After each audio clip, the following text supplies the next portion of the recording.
കണ്ണിന് താഴെയോ കണ്ണിന് ചുറ്റുമോ ഇതുപോലെ ചെറിയ ചെറിയ കുരുക്കളുണ്ടോ? ആദ്യം കാണുമ്പോൾ ചെറിയ പിമ്പിൾസ് പോലെയോ വൈറ്റ് ഹെഡ്സ് പോലെ തോന്നാം. പക്ഷേ എത്ര ദിവസം കഴിഞ്ഞാലും ഇത് പോകുന്നില്ല. ഞെക്കിയാലൊന്നും പുറത്തു വരുന്നില്ല. എങ്കിൽ അത് പിമ്പിൾസ് ആയിരിക്കണമെന്നില്ല, സ്രിഞ്ചോമ ആയിരിക്കും. എന്താണ് സ്രിഞ്ചോമ? എന്തുകൊണ്ടാണ് ഇത് വരുന്നത്? എങ്ങനെ ഇത് തിരിച്ചറിയും? പറഞ്ഞു തരാം. സ്രിഞ്ചോമ എന്നത് നമ്മുടെ സ്കിന്നിലെ സ്വെറ്റ് ഡക്ട്സിൽ നിന്നുണ്ടാകുന്ന ചെറിയ ബിനൈൻ ഗ്രോത്ത്സ് ആണ്.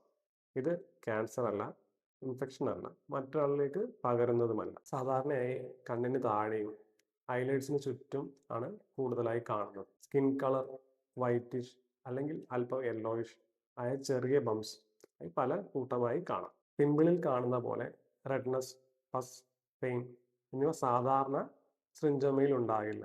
ഏറ്റവും പ്രധാനമായി ഇത് പിമ്പിൾ ആണെന്ന് കരുതി വെക്കരുത്. സ്രിഞ്ചോമയ്ക്കുള്ളിൽ പിമ്പിൾ പോലെ പുറത്തെടുക്കാനുള്ള പസ് അല്ലെങ്കിൽ ഡേർട്ട് ഇല്ല. വീണ്ടും വീണ്ടും ഞെക്കുകയോ നീഡിൽ കൊണ്ട് കുത്തിപ്പൊട്ടിക്കാൻ ശ്രമിക്കുകയോ ചെയ്താൽ സ്കിൻ ഡാമേജ്, പിഗ്മെന്റേഷൻ അല്ലെങ്കിൽ സ്കാർ ഉണ്ടാവാൻ സാധ്യത കൂടുതലാണ്. ഫേസ് സ്ക്രബ് ചെയ്തോ ഹോം റെമഡീസ് ഉപയോഗിച്ചോ സ്രിഞ്ചോമ കംപ്ലീറ്റ് റിമൂവ് ചെയ്യാൻ സാധിക്കണമെന്നില്ല.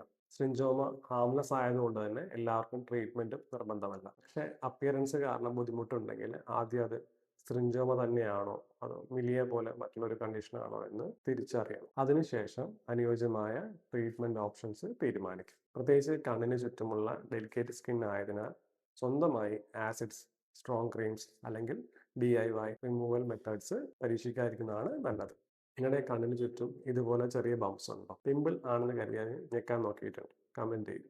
ഇതുപോലെ ബംസ് ഉള്ള ഒരാൾക്ക് ഈ വീഡിയോ ഷെയർ ചെയ്യും. അടുത്ത വീഡിയോയിൽ സ്രിഞ്ചോമ വീണ്ടും കൂടാതിരിക്കാൻ എന്ത് ചെയ്യാം, സ്കിൻ കെയറിൽ എന്ത് ചെയ്യാം, എന്ത് ചെയ്യരുത് എന്ന് പറഞ്ഞു തരാം.